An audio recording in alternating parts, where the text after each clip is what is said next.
então as vossas câmaras.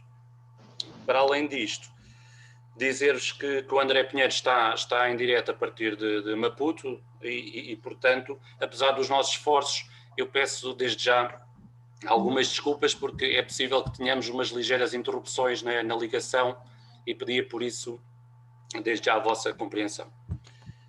Sem mais delongas e fazendo votos que seja aqui uma hora e pouco muito bem passada entre colegas e amigos, passo a apresentar aqui um pouco melhor, para quem não conhece, o nosso colega André Pinheiro, que é formado aqui em Engenharia Geográfica pela Faculdade de Ciências da Universidade de Lisboa, possui um mestrado em Sistemas de Informação Geográfica pelo Instituto Superior Técnico e assenta a sua experiência já vasta de mais de 15 anos na área, essencialmente do cadastro, dos SIGs e na área de administrar a formação. E a sua experiência tem sido muito além fronteiras. Começou por Portugal e tem andado, e eu recordo-me já agora esta inconfidência nas nossas conversas lá pela faculdade, de que o André sempre teve um espírito muito aventureiro e que várias vezes ele falava que o desígnio dele era trabalhar, se possível, viajando pelo mundo. E é muito isso que ele tem feito, quer por Angola, Cabo Verde, Moçambique, e por isso é com enorme satisfação que o temos hoje aqui. Posto isto, julgo que não deixei aqui nenhuma anotação em particular, desejar que seja uma sessão muito proveitosa e passo a palavra para o André Pinheiro. O palco é teu, força, corra tudo bem. Muito obrigado. Eu vou aqui partilhar o ecrã. Como disse o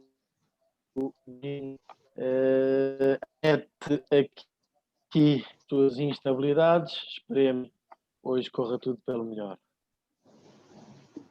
Boa noite. Em primeiro lugar, eu quero agradecer imenso o convite.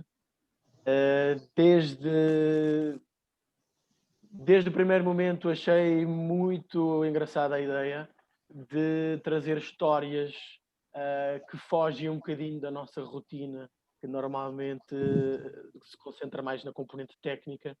E estas são histórias, como disse o engenheiro Luís Machado, histórias mais relaxadas, mas trazidas pelo nosso trabalho, não é? Histórias envolvidas no nosso trabalho, nas nossas experiências e neste caso particular, em África. E nesse contexto, eu acho que bateram à porta certa, porque há 12 anos que vou contando as histórias num blog que tenho, que é a Tertúlia Africana, e que conta histórias dos países por onde eu passo. Pouco de trabalho, falo muito pouco da componente técnica, falo muito mais das aventuras à volta do trabalho, das experiências pessoais, experiências culturais. Onde há cerca de 2 anos compilei algumas das histórias num livro e, portanto, tem sido o meu cantinho de contar histórias.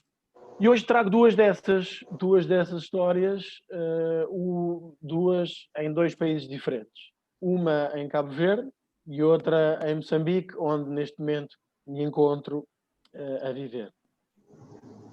Então sintam-se convidados e vamos até Cabo Verde, especificamente na ilha da Boa Vista.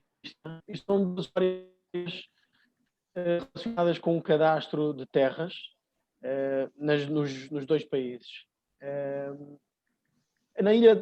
Em Cabo Verde, eu estive na ilha da Boa Vista, cujo objetivo era fazer o cadastro de terras de toda a ilha. Portanto, completar o máximo possível a ilha, seja aldeia, seja zona rural, seja zona mais esquecida, com maior pressão, etc. O objetivo era completar toda a ilha da Boa Vista.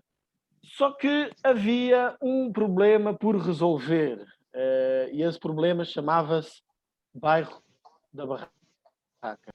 O Bairro da Barraca é um bairro que se encontra precisamente na capital da ilha, que é Sal Rei, Construção precária é um bairro onde não há documentação, é um bairro onde falta muitas infraestruturas, é um bairro que tentaram dar vários nomes, inclusive tentaram dar o nome de bairro de Boa Esperança, para tentar trazer alguma boa energia, mas aquilo que colou de facto, e toda a gente conhece, é o bairro da Barraca. E este era tido como um problema de terra, mas um problema que é caracterizado por ter prédios, ter restaurantes, ter lojas, ter, quer dizer, toda uma dinâmica pouco conhecida em bairros ilegais ou bairros com problemas. Quer dizer, havia aqui um misto de situações que não me convenciam em dizer que este bairro era um bairro ilegal, um bairro com problemas. Era uma ocupação, de facto, um pouco precária, mas com bastante solidez em termos de tempo de ocupação.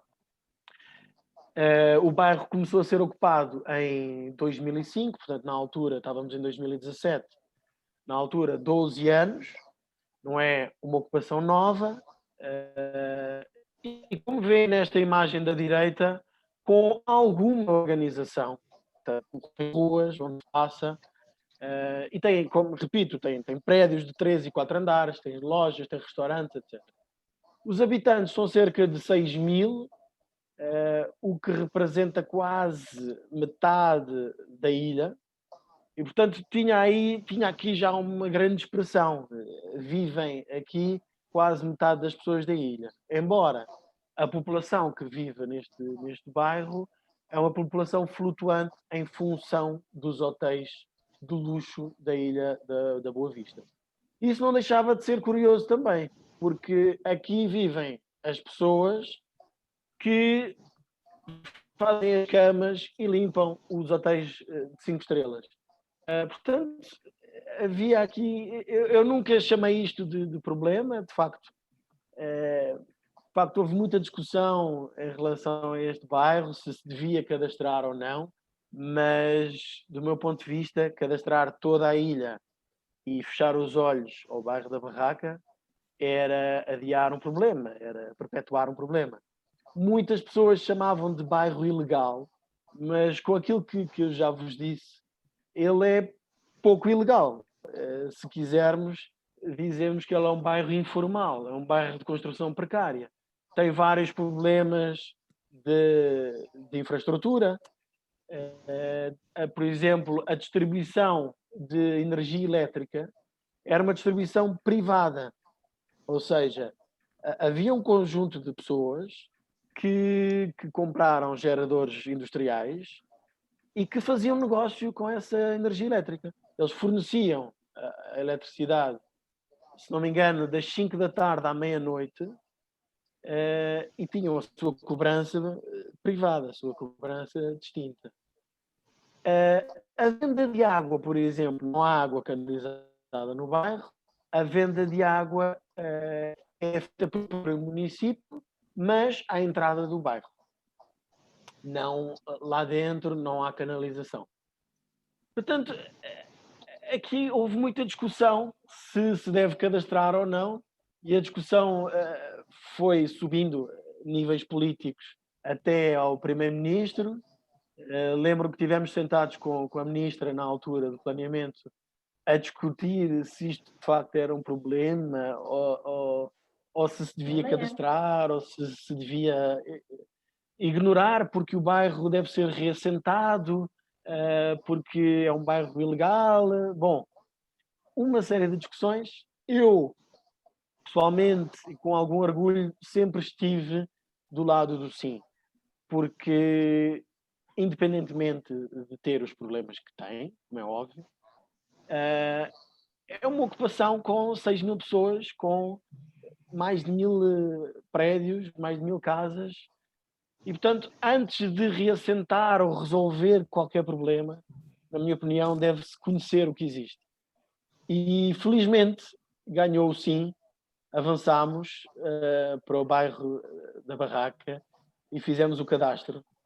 E é uma experiência que basicamente nunca vou esquecer, por estas características do bairro e pelas histórias que vos vou contar a seguir. Então começámos a preparar todo o cadastro. Há uma série de tarefas que se devem fazer, não só na componente técnica, mas na componente social também, informar as pessoas de como é que vai ser o processo, o que é que vai acontecer, etc. E correu tudo bastante bem.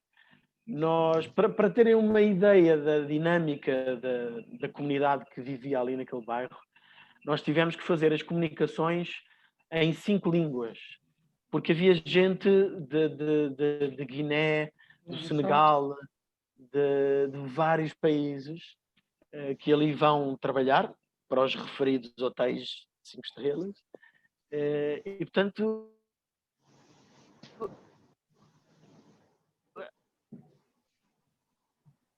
as pessoas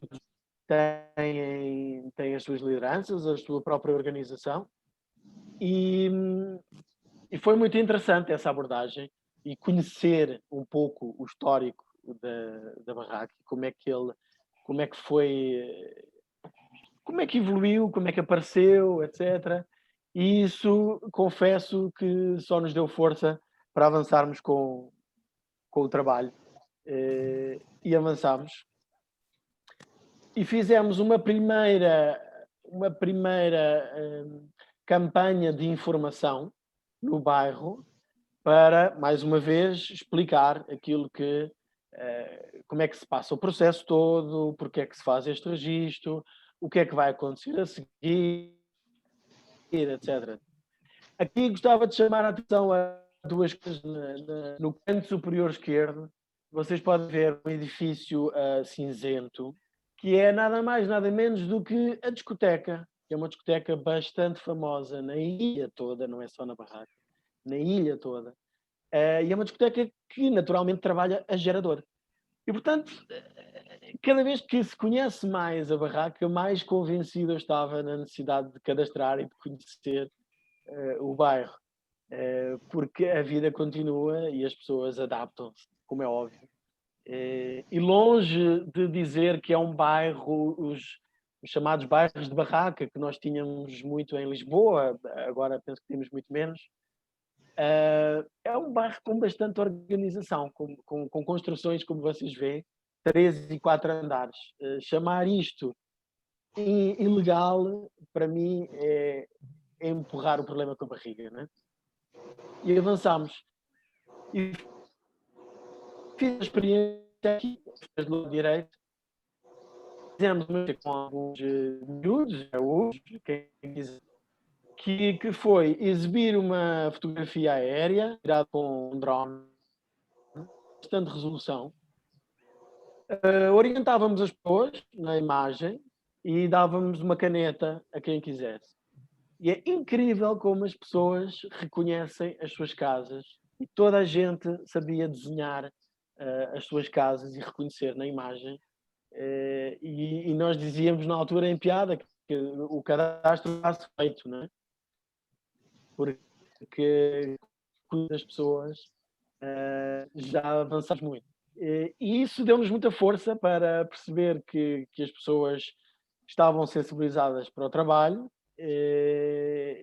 sabiam o que é que estava em causa e as impressões, etc.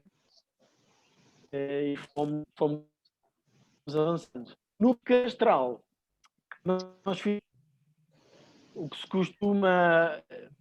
Portanto, este registro cadastral muda um bocadinho em função dos países, a legislação. Por exemplo, em Portugal, eu quando compro um terreno, o terreno é meu, é privado. Aqui em Moçambique, quando adquiro um terreno, eu não adquiro um terreno, eu adquiro um direito para usar esse terreno, porque a terra é sempre do Estado e não é privada. Aqui neste caso da barraca, não havia documentação nenhuma, não havia... E, portanto, o que se chama isto é regularizar, é reconhecer que existem essas ocupações ter, obviamente, ter mecanismos de usar testemunhas e usar contra-informações, a tentar a despistar algumas mentiras, algum aproveitamento, que é normal que aconteça. Portanto, há sempre esse esforço. Reter o que existe, independentemente da situação legal, é reconhecer que não existe. Iniciar o registro, e posso dizer que foi incrível este registro. Foi uma participação muito grande das pessoas. As pessoas vinham atrás de nós, as pessoas puxavam-nos pelo braço para irmos fazer o registro da sua casa, do seu terreno, porque se calhar tinham receio que fosse sol de pouca dura. Então vinham atrás de nós, acompanhávamos, tínhamos sempre um grupo de pessoas a acompanhar-nos para garantir que nós não saíamos do bairro sem fazer os seus registros. Tínhamos que explicar que tem uma ordem, portanto estamos a seguir uma ordem. Vamos chegar à tal rua, se calhar, daqui a 2 ou 3 dias, e, portanto, dar alguma confiança, porque as pessoas estavam interessadíssimas, envolvidíssimas no cadastro. Em termos de documentação, como eu disse, não havia nada, mas houve algumas pessoas, isso foi muito curioso, que preocuparam de documentos à mão, documentos sem validade nenhuma. Mas é interessante ver essa entrega, esse envolvimento, para as pessoas, porque as pessoas querem ser reconhecidas, querem ter suas casas reconhecidas e cadastradas. Então foi uma participação incrível, o trabalho pessoal.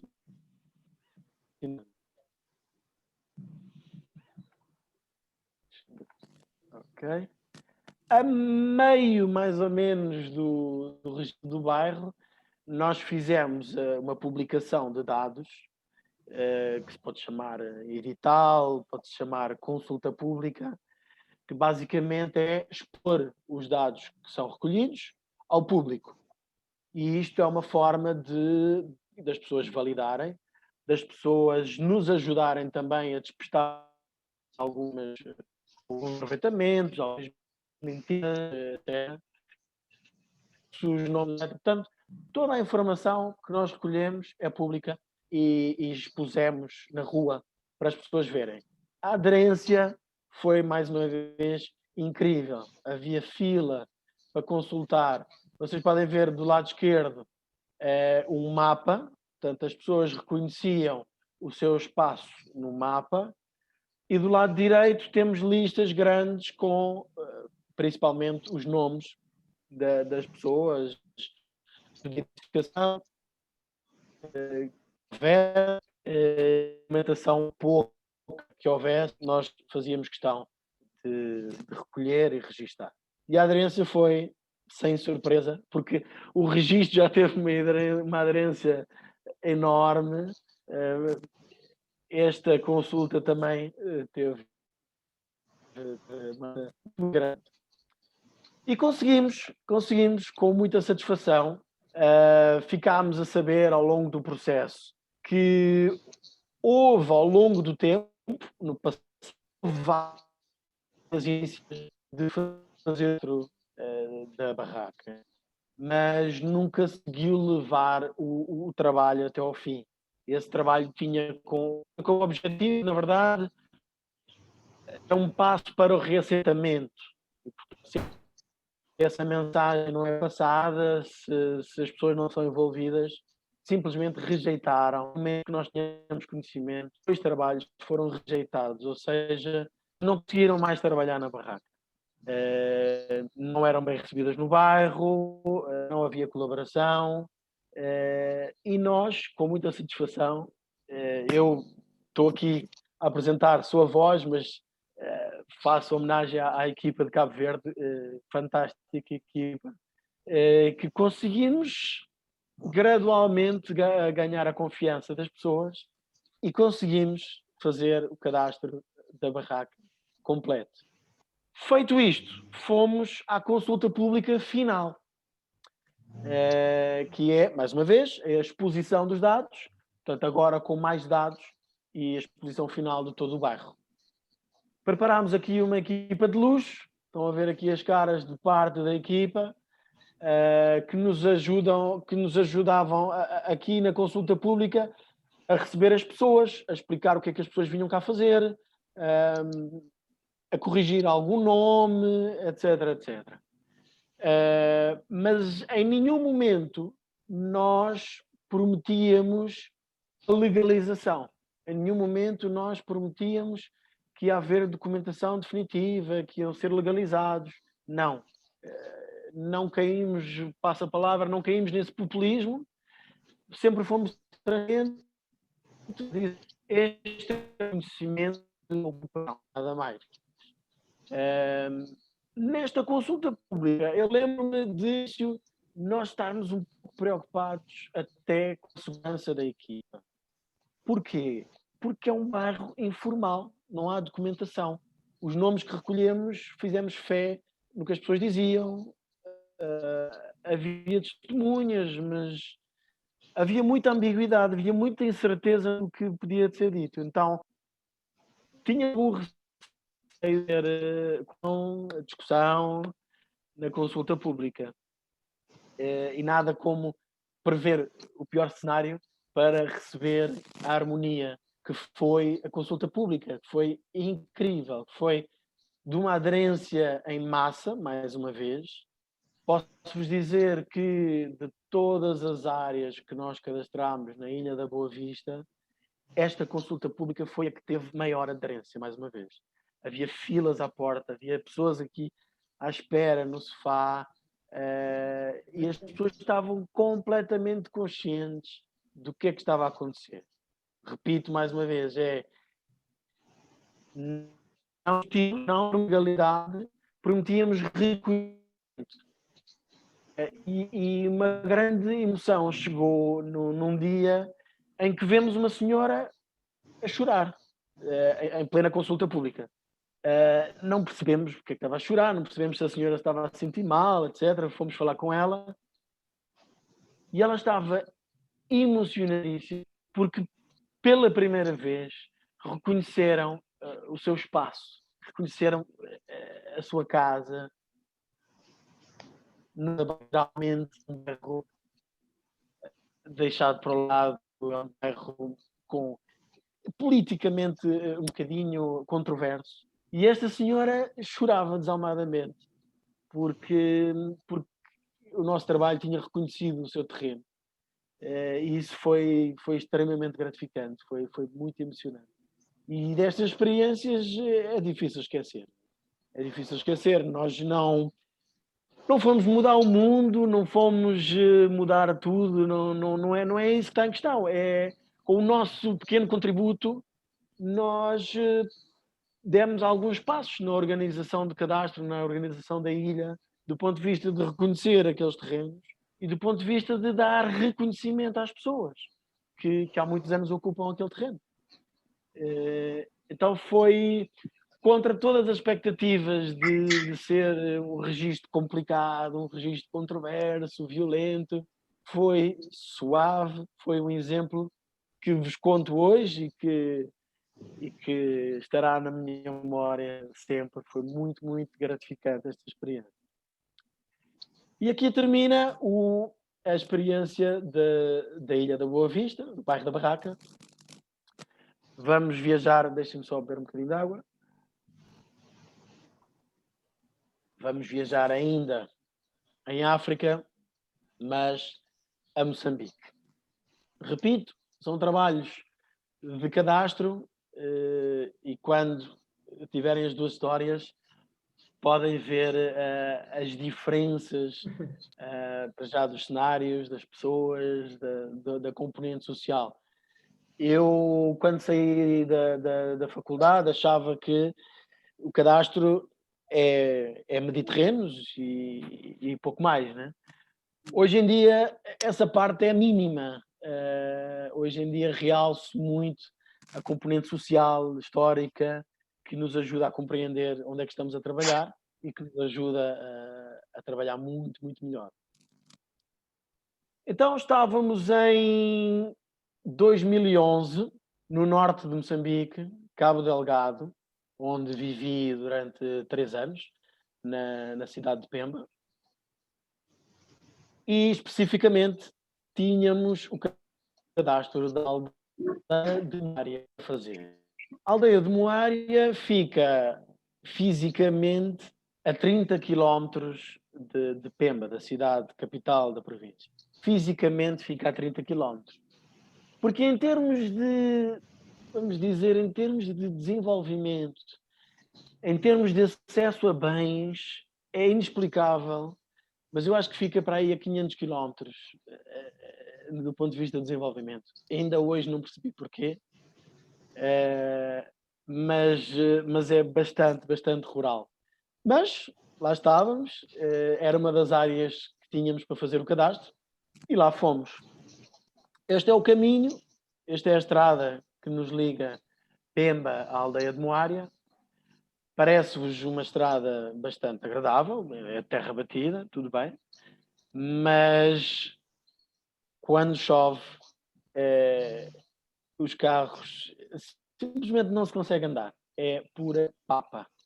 E isso explica um pouco a falta de acesso de alguns bens, algumas interações das pessoas. Na época das chuvas, estas é praticamente intransitável. E isso, obviamente, complica o acesso à aldeia.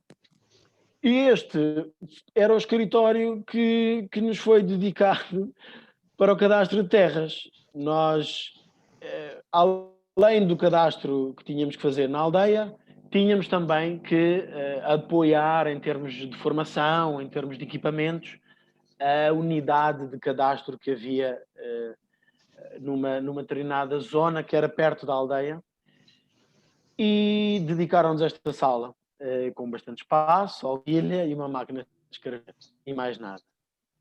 Bom, era o início. Por acaso não tenho ou não encontrei uma fotografia do pós, porque revolucionámos absolutamente esta sala, se bem que deixámos a máquina de escrever, pelo menos do ponto de vista estético, é importante. E estas imagens relatam um bocadinho do nosso reconhecimento da aldeia. Nós tínhamos que fazer, em primeiro lugar, o reconhecimento dos limites, porque não se sabia bem quais eram os limites da aldeia. Quer dizer, não sabia em termos técnicos, em termos de mapas, porque a população sabe, né? A população sabe, tem as suas referências, e foi com base nisso que nós fomos trabalhar. Era uma zona de salinas, e, portanto, nesta imagem de baixo, estão a ver que dispensámos os sapatos, andávamos de calças arregaçadas em plena água, esperando que o passo a seguir fosse em terra firme e não numa cova qualquer. E lá levávamos ali o GPS, que, como eu costumo dizer, é mais à prova d'água do que os operadores, né? E lá fomos medir os terrenos, fomos medir os limites da aldeia e conseguimos um mapa para, pelo menos, ter uma ideia geral da nossa área de trabalho. Não sabíamos o número da população, desconhecíamos quantas pessoas viviam, ficámos a saber que há 4 bairros e depois muita área de machamba. A machamba é um termo moçambicano para a horta, para as zonas de horta, ou salinas. E, portanto, tínhamos que haveria 1400 terrenos por registar. E esta era a pouca informação que nós tínhamos, e lá fomos fazer o trabalho. Este trabalho teve 3 principais etapas. Portanto, nós vamos entrando gradualmente, vamos explicando gradualmente, porque se este tipo de trabalho é mal explicado, o mínimo que pode acontecer é a população rejeitar o nosso trabalho. Outras situações podem acontecer, pessoas tornarem-se agressivas, tornarem-se desconfiadas, porque há várias suspeitas, e nós temos exemplos em vários países, de projetos que não deram os passos certos e a população simplesmente rejeita e expulsa as pessoas. E, portanto, tem que ser tudo muito bem faseado, gradualmente explicado, e fazemos sempre questão de fazer isso com muito rigor. Estas etapas na aldeia de Moária foram, numa primeira fase, a formação dos colaboradores locais, que são pessoas da aldeia que nos ajudam a fazer o trabalho. Depois iríamos passar para uma reunião com os líderes, os vários líderes da aldeia, e os líderes são pessoas influentes, são pessoas importantes, geralmente mais velhas, conhecem o historial, etc. E são pessoas a que se recorre para tomar as grandes decisões da aldeia, os aconselhamentos, etc. Portanto, é um grupo restrito com bastante peso na aldeia. E finalmente, aprovado tudo isto, iríamos para a reunião pública com as pessoas, a população no geral. E lá fomos nós fazer a formação de colaboradores, que, como eu disse, dão-nos o apoio porque são da aldeia, muitos conhecem um pouco da história, falam as duas línguas, e a língua que se fala mais no norte, que é o Macua. Portanto, temos por estes passos. Nesta formação, eu estava a explicar aos colaboradores, eles eram, se não me falha a memória, 6 colaboradores, e estava a explicar todos os como é que vai acontecer, etc, etc. E falava, não havia. E continuava a falar, e às tantas lá, um deles coragem do braço e disse, nós não estamos a... Ok? Bem, normal, não estão a perceber, posso repetir, que parte é que não perceberam? Não é bem isso, nós não estamos a perceber nada. Epá, não estamos a perceber nada, é um pouco mais grave. Bom, eu pensei na altura, bom, isto se calhar é um problema de língua, naturalmente eu estava a falar em português, íamos tentando uma tradução em Macua, mas disseram, não estamos a perceber nada desde o início. Quer dizer, eu falei para aí uns 40, 45 minutos e eles não perceberam nada, não perceberam o conceito. Bom, aquilo fazia-me um bocado, estava-me a fazer um bocado de confusão. Já prepararam tanto tempo, depois porque a gente não resolve isto com tradução? Isto se calhar é uma tradução. E tivemos ali a fazer exercícios de tradução das línguas e bonecos, etc. E eles disseram, não. Em bom português, eles disseram, nós não temos essa coisa de individualizar terrenos. Nós vivemos nas nossas casas, mas a nossa do lado. Portanto, nós não temos essa coisa de dividir terrenos. E é incrível como o problema não estava na tradução, não estava na não percepção, estava num outro conceito que eles tinham, que é não individualizar os terrenos. Porquê individualizar os terrenos? Porque a aldeia vive em comunidade, vive em conjunto. E, portanto, não há necessidade de fazer esse cadastro. Isso foi muito interessante de ver, porque às vezes nós vamos cheios de artilharia e cheios de teorias e cheios de energia para implementar o nosso trabalho, e depois deparamos com com estas questões que, pá, só temos a aprender. Só temos a aprender. Foi incrível esta visão. Bom, explicámos que ninguém quer dividir terrenos, ninguém quer construir muros, ninguém quer individualizar. Nós queremos reconhecer direitos que estão abrangidos pela lei e que são direitos de uso pelas terras. Portanto, as pessoas ocupam e têm esse direito. Portanto, dado esse passo, eles disseram, então já percebemos tudo. Pronto. Faltava ali um disjuntorzinho por ligar, que conseguimos, felizmente, ligar. E avançámos, então, para a fase seguinte. Foi, então, mais uma vez, um grupo que é sempre nas grandes decisões, e estávamos a explicar, então, o cadastro. A explicar como é que... Ok. Eu tenho aqui uma mensagem para tentar desligar a ligação, fica melhor. Então vou desligar. Provavelmente temos algumas paragens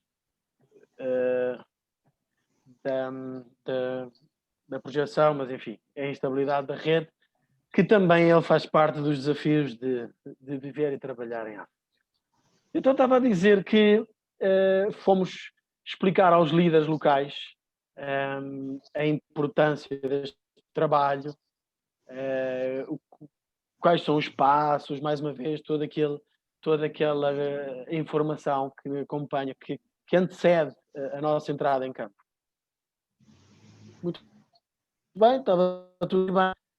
Até que se levanta um dos líderes e diz que não pode ser feito assim. E nós pensámos nesta aldeia aqui. E ele diz, não, isto não faz sentido o que vocês estão a dizer. Porque nós estamos aqui nesta aldeia de forma temporária. Nós estamos aqui, mas quando chegar o colono, nós pegamos nas nossas casas, desmontamos, carregamos as nossas casas e vamos para outro sítio. Carregar as casas é mesmo carregar as casas, porque as casas aqui, nesta aldeia, eram construídas de canas, brita, lama, e, portanto, são casas muito fáceis de desmontar, carregar às costas e levar. Bom, nós da nossa equipa ficámos, como devem imaginar, alguns segundos sem saber como reagir. Nós estávamos em 2011 e aquele líder estava a falar do regresso do colono. Portanto, eles estavam convencidos que estavam ali de forma temporária, quase por favor, ocupavam aquela zona, e quando então viesse o colono, tinham que sair dali para dar lugar ao colono. Bom, passado o choque inicial nosso, tivemos que explicar. Estavam ali nessa reunião, na nossa equipa, estava o chefe de cadastro de toda a província, estava ali o administrador do distrito, portanto, representação mental, estou a explicar.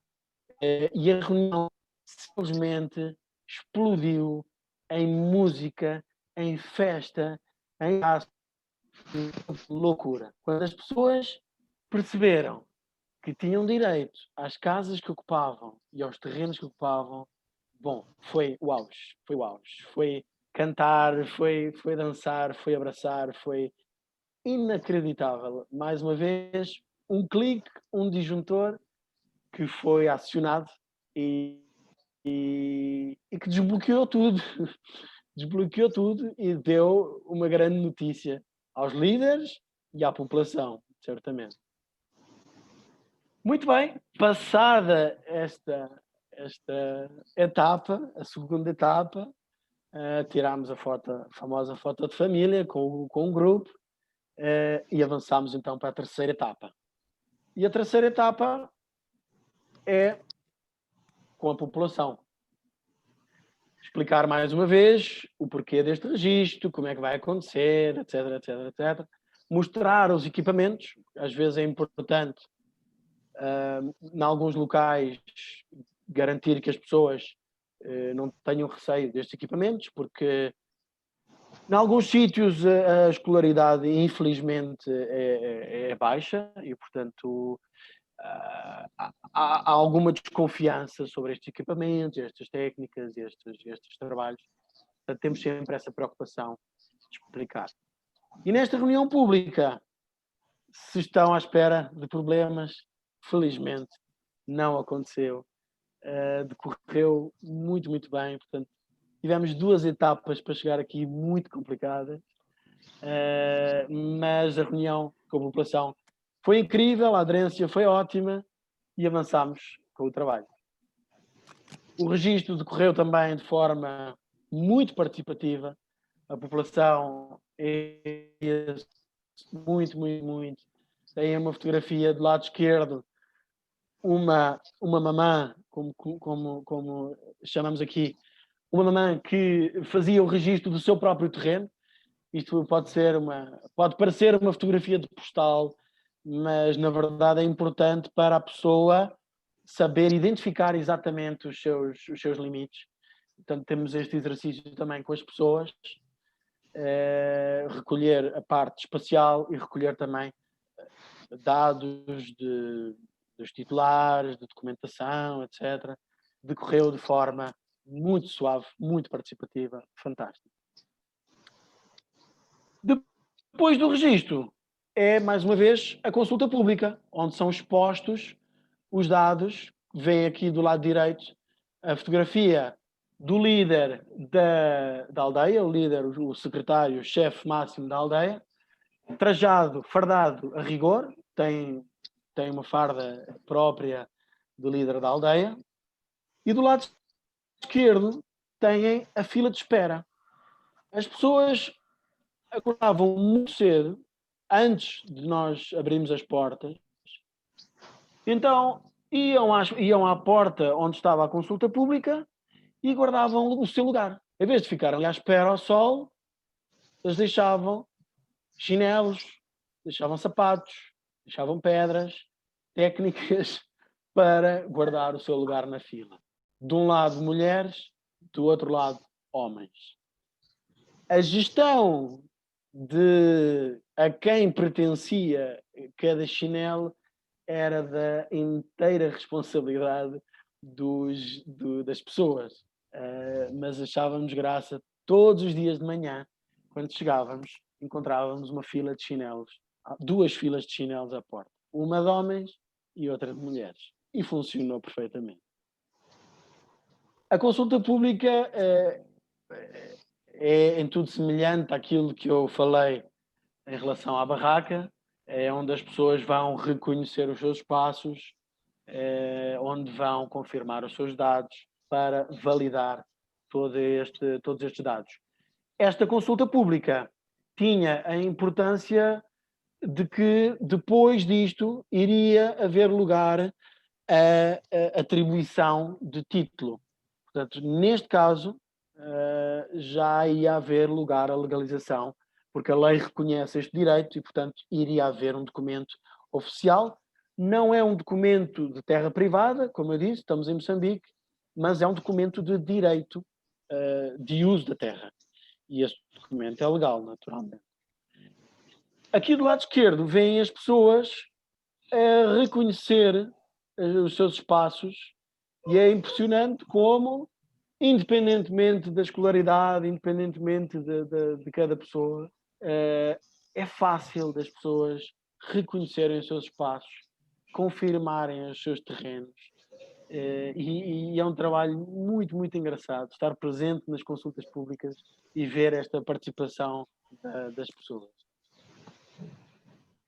Nesta aldeia especificamente, e eu acho que não corro o risco de dizer que terá sido a única aldeia. E foram muitas, foram 4 províncias, foram centenas de aldeias, centenas de zonas que cadastramos. Esta é capaz de ter sido uma das poucas onde a titularidade é maioritariamente de mulheres. E isto é um dos indicadores que temos em conta, um dos indicadores que é discutido bastante ao nível de projeto. E foi curioso ver isto e termos um senhor que veio à consulta pública com o seu bilhete de identidade e o bilhete de identidade da mulher e veio ter connosco e disse: eu menti-vos, eu menti, eu disse que o terreno era meu, mas o terreno é da minha mulher. E, portanto, eu quero que mudem o nome para o nome dela. E isto é fantástico do ponto de vista de percepção do trabalho e de sentir de responsabilidade e perceberem que estes passos que vamos dando têm implicações no futuro. E isto depois, mais uma vez, tem implicações do ponto de vista cultural, porque no norte do país, por exemplo, no norte do país geralmente, ou muitos homens têm mais do que uma mulher, e portanto, se o homem tem os terrenos todos e as mulheres não têm terreno nos nomes delas, as mulheres ficam muito mais vulneráveis, muito mais dependentes, e isso cria outros problemas sociais grandes. Então, o facto de cada... Porque é assim, é cultura, tem 3, 4 mulheres, e portanto o que nós incentivamos nestes casos é que cada uma das mulheres tenha os terrenos nos seus nomes, dentro do que for possível, para guardar, para fortalecer os direitos e para não lançar estas mulheres num problema grande que às vezes acontece, que é ficarem com crianças, ficarem sem marido e ficarem absolutamente vulneráveis. E portanto isto reforça muito aquela ideia que eu disse há pouco, que o cadastro, para mim, neste momento é um assunto muito mais social do que técnico. Eu diria que a componente técnica é fácil de implementar, mas a componente social é ver esta implicação para o futuro. E chegou o dia de títulos que chamam de doar, que é o direito de aproveitamento da terra. Fez uma cerimónia porque também estas cerimónias, estas ações têm alguma participação política e, portanto, há uma grande mobilização, uma grande cerimónia de entrega de títulos. As pessoas eram tantas, aldeia, as aldeias vizinhas tinham ficado vazias, porque não sabíamos de onde vinha tanta gente. Crianças, adultos, homens, mulheres, o mundo ao redor parou para virem à consulta, à entrega de títulos de doate. Isso satisfaz-nos muito, porque mostra que as pessoas estão envolvidas, conhecem o trabalho. Nesta cerimónia tínhamos o comitê de boas-vindas do governador, que é a autoridade máxima naquela capital, naquela província, é a autoridade máxima e que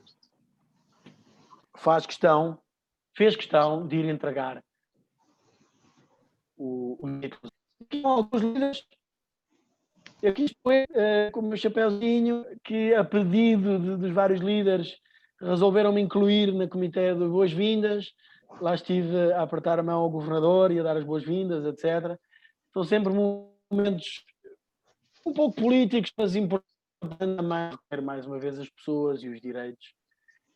E, portanto, participo nisto com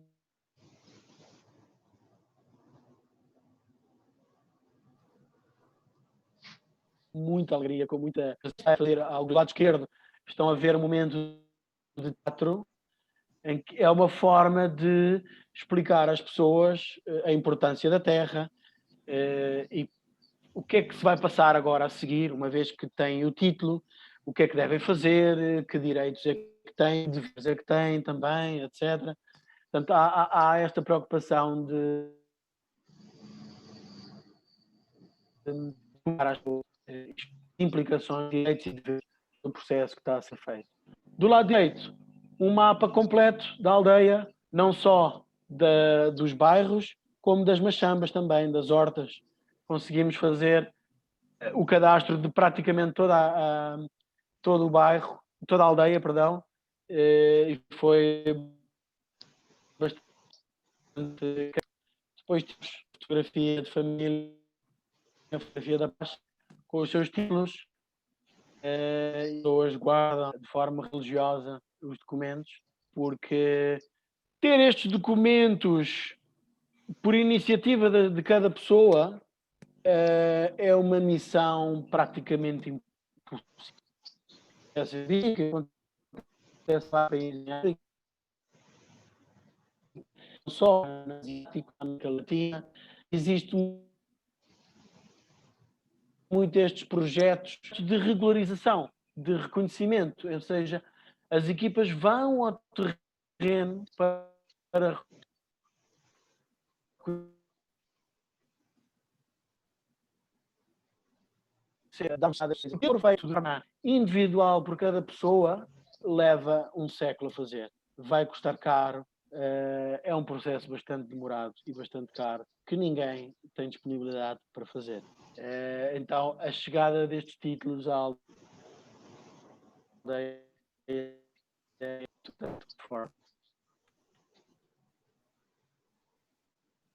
E aqui as histórias de cadastro, espero ter contribuído para a palestra. São as que disse que vou se escrevendo e vou partilhando. E são histórias que vou saboreando de forma com muita satisfação, porque este tipo de trabalho leva-me a sítios onde eu nunca pensei estar, onde eu nunca pensei ir, e realidades que nunca pensei viver. E portanto, quando o André Melrinho disse no início que trabalhar viajando pelo mundo, era isto mesmo que eu queria fazer e que faço, felizmente, e ter estas experiências e partilhar hoje é com muita, muita satisfação que o fiz. Espero ter cumprido mais ou menos o tempo que me estava destinado. Vou parar perfeitamente, André. Muito obrigado. Vou parar a projeção. Eu não sei se houve muitas paragens ou não, espero que não, eu não consigo ver. Só agora na parte final, André, consegues-me ouvir? Perfeitamente. Ok. Só agora na parte mais final da tua exposição é que acabámos por ter aqui umas ligeiras interrupções. Tirando isso, acho que foi perfeito e ficou perfeitamente perceptível, bem dentro do previsto, do timing, e só tenho que te deixar um enorme obrigado por este bocadinho e por esta partilha, que claramente, e particularmente a mim, que tenho pouco conhecimento do continente africano, dessa realidade, ao ver esta tua apresentação, fica claramente notória as diferenças entre o aí e o aqui, não é? E claramente que o tópico que tu tocaste, o cadastro, nessas terras, a componente social que falaste acaba por se sobrepor grandemente à componente técnica. Ainda que nós por aqui, naturalmente, e também sabemos bem que o cadastro também tem sempre esse pendor social, mas aí claramente numa dimensão e numa amplitude totalmente diferente. Como estamos perfeitamente dentro do tempo, e eu aproveito para abrir aqui a conversa a todo o auditório. Eu tinha imensas perguntas, mas não quero monopolizar aqui a conversa. Sei lá, André, pergunto, quantas línguas falas tu hoje? Diz-me lá. Infelizmente, falo muitas, não há muito tempo para aprender. E eu era largamente gozado em Cabo Verde, e eu vejo aqui alguns elementos da equipa de Cabo Verde. Eu era amplamente gozado em Cabo Verde quando tentava falar crioulo. E eles diziam, André, esquece. esquece, não vale a pena. Portanto, essa componente ficou desleixada, nem sempre há tempo. Sabia dizer umas palavras, é sempre importante dizer umas palavras. Quando se chega a uma aldeia, por exemplo, como esta que mostrei, e dizer um bom dia na língua local é um cartão de visita enorme. Eu tinha essa preocupação, mas a seguir ao bom dia já mudava para o português.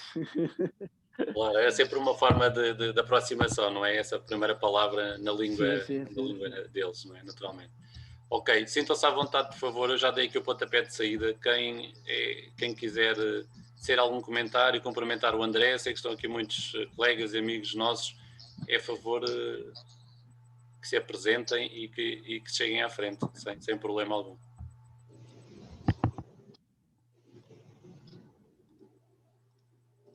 Dar-vos aqui um compasso de espera. Se não tiverem perguntas, eu vou continuar a fazer algumas, não é? Já agora, André, relativamente a Moçambique e ao exemplo que nos trouxeste, relativamente àquilo que é a delimitação e à representação física dessa delimitação, como é que depois esse processo foi assegurado? Ou seja, havia alguma forma de perdurar essa delimitação?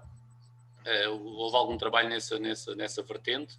Ou ficou tudo mais na componente de gabinete, digamos, e registado nas plantas, não é? Naturalmente? Todo o trabalho é digitalizado. Todo o trabalho tem componente especial, tem componente alfanumérica do processo. Tudo isto é digitalizado e guardado num sistema. O que acontece algumas vezes e que não deveria acontecer é que estes ficam um pouco estagnados. Ou seja, faz-se este registro, mas a partir daí o acompanhamento da dinâmica, ou seja, vendas, heranças, divisões, ainda não se está no nível que gostaríamos. Temos tentado fazer algumas iniciativas, mas ainda não se está no nível que se gostaria. Portanto, esse é um calcanhar daqueles ainda, que é a estagnação. Os dados são registados, sim senhora, título, tudo é digitalizado, mas depois há uma certa estagnação desses dados. Okay. É muito uma lógica de um cadastro que representa aquela data, não é? Daquela execução, e depois há alguma dificuldade na atualização, não é? Sim, mas como sabemos, o cadastro não é uma fotografia, né? É mais um vídeo, porque Exato. muda ao longo do tempo. Ok. Os colegas estão algo tímidos? Olá André. Nós não nos conhecemos, mas gostei muito da tua apresentação. Lamento ter chegado tarde, é um assunto que me interessa. Eu também já viajei por muitos sítios e tenho três perguntas muito rápidas. A primeira é: porquê mulheres e homens e como é que vocês organizavam a fila? Era um homem e uma mulher, alternado? Isto é uma pergunta de curiosidade. A outra é: o título de uso da terra é vitalício? É transmitido a filhos? Como é que se processa isso? E por último, eu pela planta que tu apresentaste aí, não sei se fiz bem as contas, mas dava-me a aldeia e as hortas uma área de 25 hectares aproximadamente, 500 por 500 foi a ideia que me deu. Quanto tempo é que isto demorou e qual foi o tempo que vocês demoraram desde o primeiro levantamento até à entrega ou até finalizar o vosso trabalho? E é só. E obrigado por tudo. Ok, obrigado. A fila de espera dos chinelos foi absolutamente surpresa. No primeiro dia, quando chegámos lá, tínhamos duas filas de chinelos à porta e a minha primeira reação foi: o que é isto? Quem é que deixou os sapatos? O que é que estão aqui a fazer? Portanto, é uma organização das pessoas.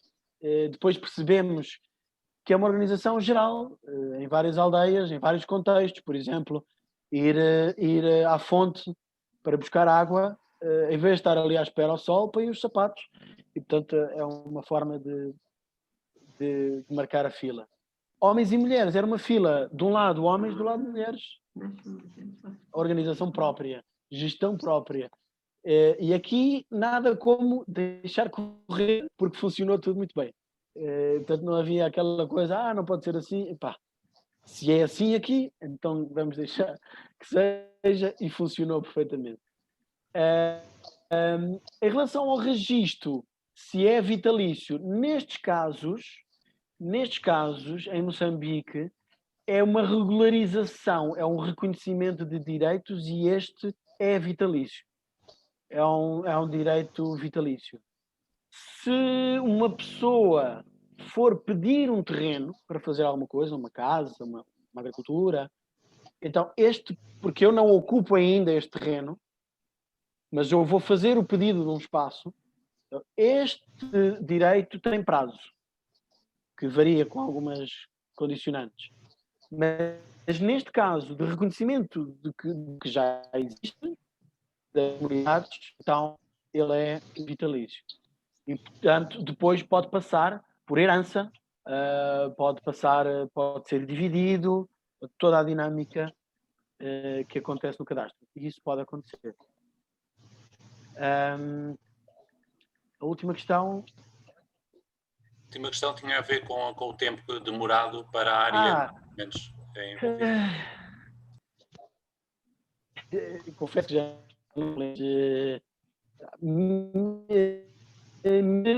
depende muito do número de equipas que nós colocamos, mas na zona, por exemplo, nas zonas de aldeias, nós conseguimos fazer 1400 aldeias, 1400 terrenos, se calhar em menos de um mês conseguimos fazer isso. Zona Machambas, porque as zonas das Machambas são áreas enormes e depois tem a ver com a disponibilidade das pessoas, as pessoas não estão, foram a outro sítio.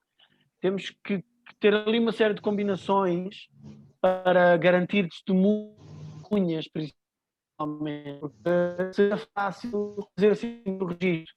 Mas relembro, nós estamos num cenário onde não há documentações, onde não podemos comprovar nada, a não ser o que as pessoas dizem e as testemunhas das lideranças. Portanto, temos que envolver tudo isto, e envolver a todas estas pessoas pode levar bastante tempo. Portanto, essa é uma pergunta fácil, de resposta muito difícil. Muito obrigado ao Mário Encarnação e ao André pela resposta. Por favor, quem tiver mais algum comentário, alguma questão, esteja à vontade. Ainda temos aqui uns minutinhos. André, Carlos Antunes, só para te dar um abraço. Olá. Tudo bem, André? Sigo com algum entusiasmo aquilo que escreves no teu blog e na internet, no Facebook, que obviamente tenho-te acompanhado, sempre andado de um lado para o outro. Só te deixar aqui uma nota, a gente tem sempre esta tentativa, por defeito da nossa profissão, de ir buscar os nossos documentos. Já me estou a rir. Os nossos documentos de registro das turmas, e tentei descobrir qual era o ano em que tu tinhas estado connosco. Estiveste comigo na topografia em 2002 e, portanto, com a turma do Rui Guerreiro, que está aí, da Maria Antunes, da Patrícia Branco, do Paulo Bispo, Daniel Raposo. Foi uma excelente turma. Claro que não vou dizer as notas, né? Mas só para lembrar que foste o aluno com a melhor nota, juntamente com o aluno. Portanto, é sinal de que, de facto, foste um bom aluno e que muito nos orgulha de ver, de facto, os nossos alunos por esse mundo fora a fazer um trabalho excelente.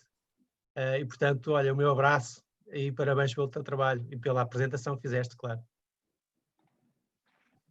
Muito obrigado, professor. Não era para te fazer perguntas, também, era só para te cumprimentar. Deixar esta eu queria dar uma nota também à apresentação, mas safei-me. É com muito orgulho que nós somos um grupo bastante pequenos, né, comparado com engenharias, mas é um curso que eu posso dizer que fui parar ao curso por mero acaso, mas hoje, se olhasse para trás, se calhar não faria outro. E é um curso exatamente que permite esta aventura e esta diversidade de funções que é incrível. Obrigado. Foi muito bom fazer este curso. André, eu tenho uma pergunta, se me permites, pá. Rui Guerreiro, estás bom? Opa, Olha, primeiro, um grande bem, abraço, bem. com muita saudade. Já nos vimos a última vez há 2 anos na tua casa, pronto, confidência pessoal, exatamente, mas olha, tenho uma pergunta. Ninguém nos ouve. Ninguém nos ouve aqui, mas tenho aqui uma pergunta, que falaste Sim. ali um pouco também sobre a situação que encontraste, em particular em Moçambique, aquelas dificuldades de chegar àquela aldeia, e eu já percebi que este trabalho, em termos do tecido social daquela aldeia, teve alguma importância, e mesmo no caso de Cabo Verde também, mas parece-me que em particular aquele em Moçambique foi certamente tocante nesse aspecto, as pessoas a receberem o seu título, a utilização das terras, mas a minha pergunta vai, e em termos de desenvolvimento daquela sociedade tão a 500 quilómetros, não é, da cidade mais próxima, o que é que achas que o trabalho do cadastro que fizeste trouxe alguma alteração àquela sociedade tão distante da cidade de Pemba? Obrigado, uma excelente pergunta. A aldeia ficava fisicamente a 30 quilómetros. Quando eu disse 500 quilómetros, em termos de desenvolvimento, né? Porque eram mundos diferentes. Se traz algum impacto, tenho as minhas dúvidas, confesso. Tenho as minhas dúvidas. Traz maior impacto, se calhar, nas zonas urbanas ou em redor das zonas urbanas, onde a pressão é maior e onde as pessoas vão atrás destes documentos e sabem o que é e procuram ter o documento para seguir com os seus projetos.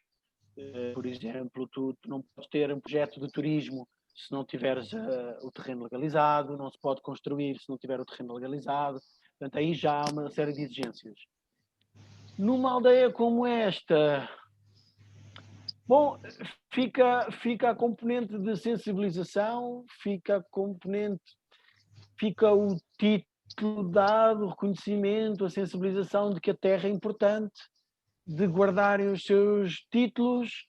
Mas lá está, se hoje eu fosse àquela aldeia e comparasse o trabalho de cadastro que fizemos há 9 anos com o que existe hoje, se calhar não havia correspondência, né? Portanto, aí há uma certa falta de dinâmica no acompanhamento, confesso.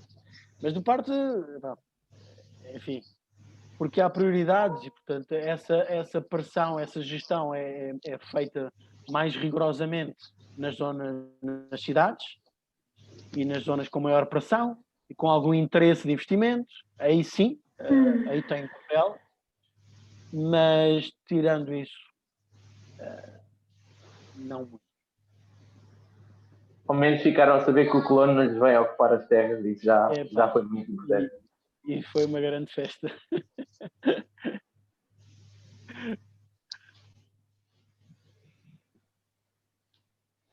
Não sei se os nossos colegas querem fazer. Bem, bom, antes de mais, deixe-me cumprimentar o André. André, também aqui aos colegas. Isto era mesmo giro, era se nós estivéssemos todos sentados num restaurante, todos juntos.